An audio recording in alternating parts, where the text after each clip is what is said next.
ഈ channel subscribe ചെയ്ത് bell button click ചെയ്യൂ. വാഹന ലോകത്തെ വാർത്തകളും വിശേഷങ്ങളും നിങ്ങൾക്ക് നോട്ടിഫിക്കേഷനായി ലഭിക്കും. റോയൽ എൻഫീൽഡിന് പഴയ പ്രതാപമുണ്ടോ?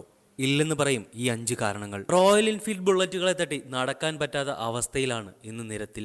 എവിടെ ചെന്നാലും കുടുകുടു ശബ്ദവുമായി ബുള്ളറ്റുകൾ. റോയൽ എൻഫീൽഡിന്റെ പ്രൗഢ പാരമ്പര്യമാണ് ബുള്ളറ്റുകളുടെ പ്രചാരത്തിന് പിന്നിലെന്ന കാര്യത്തിൽ ആർക്കും സംശയമില്ല. ഓരോ മാസവും റെക്കോർഡുകൾ ഭേദിച്ച് ബുള്ളറ്റ് വിൽപ്പന ഇന്ത്യയിൽ കുതിക്കുകയാണ്. പുതിയ 650cc ഇരട്ട സിലിണ്ടർ മോട്ടോർ സൈക്കിൾ വരുന്നതോടുകൂടി റോയൽ എൻഫീൽഡിനെ പിടിച്ചാൽ കിട്ടില്ല. എന്നാൽ ഇന്നത്തെ റോയൽ എൻഫീൽഡ് മോഡലുകൾക്ക് ആ പഴയ പ്രതാപമില്ലെന്ന് ഒരു വിഭാഗം ബൈക്ക് പ്രേമികൾ നിരാശയോടെ ചൂണ്ടിക്കാട്ടുന്നുണ്ട്. റോയൽ എൻഫീൽഡ് ബൈക്കുകൾക്ക് പ്രതാപം നഷ്ടപ്പെട്ടെന്ന് പറയാനുള്ള 5 കാരണങ്ങൾ നമുക്ക് നോക്കാം. പദവി ചിഹ്നമില്ല. ഒരു കാലത്ത് ഇന്ത്യയിലെ വിലയേറിയ ബൈക്കുകളുടെ പട്ടികയിലായിരുന്നു റോയൽ എൻഫീൽഡ് ബുള്ളറ്റുകൾ. ഇക്കാരണത്താൽ തന്നെ സ്റ്റാറ്റസ് സിംബൽ എന്ന വണ്ണം പലരും ബുള്ളറ്റുകൾ വാങ്ങി. പട്ടാളക്കാർ മാത്രം കൊണ്ടു നടക്കാറുള്ള ബുള്ളറ്റ് മുറ്റത്ത് നിർത്തിയിടുന്നത് അന്തസ്സായി കരുതിയിരുന്ന കാലം പോയി മറഞ്ഞു. ഇന്ന് ബുള്ളറ്റിനേക്കാൾ മികവും വിലയുമുള്ള ഒട്ടനവധി ബൈക്കുകൾ വിപണിയിലുണ്ട്. ഇക്കാരണത്താൽ സ്റ്റാറ്റസ് സിംബലിന് വേണ്ടിയാരും ബുള്ളറ്റുകൾ വാങ്ങുന്നില്ല. പഴയ ബുള്ളറ്റ് ആരാധകരെ ഇത് നിരാശപ്പെടുത്തുന്നു.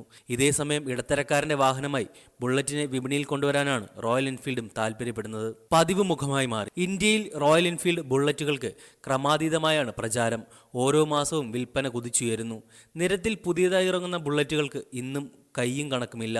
ഇതും പഴയ ബുള്ളറ്റ് ആരാധകരെ പരിഭവപ്പെടുത്തും. ഇന്ത്യൻ നിരത്തുകളിലെ പതിവ് മുഖമായി റോയൽ എൻഫീൽഡ് ബുള്ളറ്റുകൾ മാറിക്കഴിഞ്ഞു. മറ്റുള്ളവരിൽ നിന്നും വേറിട്ടു നിൽക്കാൻ ഇനി ബുള്ളറ്റുകൾക്ക് കഴിയില്ല. നിലവിൽ 1.25 ലക്ഷം രൂപയ്ക്ക് ക്ലാസിക് റെട്രോ മുഖമുള്ള മറ്റൊരു ബൈക്ക് വിപണിയിലില്ല. ഇക്കാരണത്താൽ ബുള്ളറ്റ് വാങ്ങുന്നവരുടെ എണ്ണം നാൾക്കുനാൾ ഉയരുകയാണ്.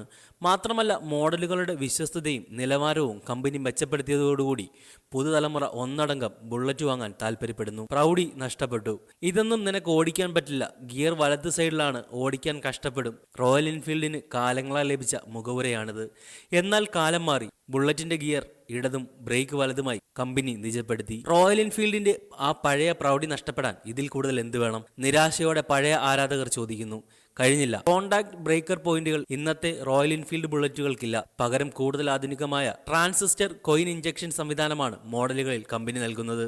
AVL എഞ്ചിൻ യൂണിറ്റ് കൺസ്ട്രക്ഷൻ എഞ്ചിന് വഴിമാറി. റോയൽ എൻഫീൽഡിന്റെ ഗിയർ ബോക്സിൽ ന്യൂട്രൽ ഫൈൻഡർ ഇന്നില്ല. അതായത് ആധുനിക ബൈക്ക് എന്ന വിശേഷണം റോയൽ എൻഫീൽഡ് ബുള്ളറ്റുകൾക്ക് കയ്യെത്തും അകലത്തുണ്ട്. പഴയ പ്രൗഢ പാരമ്പര്യം നഷ്ടപ്പെടുന്നതിന് ആധുനിക ഫീച്ചറുകൾ കാരണമാകുന്നുവെന്ന് പഴയ ബുള്ളറ്റ് ആരാധകർ പറയുന്നു. മുഴുവൻ യന്ത്രനിർമ്മിതം. ബുള്ളറ്റിന്റെ ടാങ്കിലുള്ള വരയൊഴികെ ബാക്കിയെല്ലാം ഇന്ന് യന്ത്രനിർമ്മിതമാണ്. മുമ്പ് ഇതായിരുന്നില്ല സ്ഥിതി. റോയൽ എൻഫീൽഡ് ജീവനക്കാർ രാപ്പകൽ അധ്വാനിച്ചാണ് ഓരോ ബുള്ളറ്റിനെയും നിർമ്മിച്ചിരുന്നത്.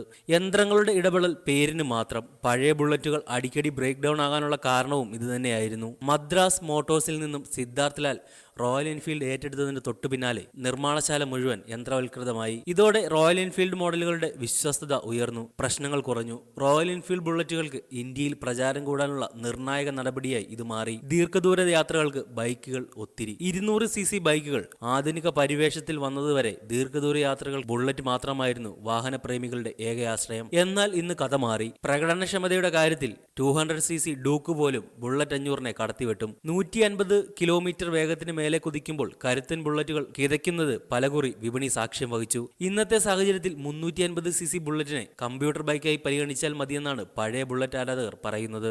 ഈ വിഷയത്തിൽ നിങ്ങൾക്കും പ്രതികരിക്കാം കമന്റിലൂടെ.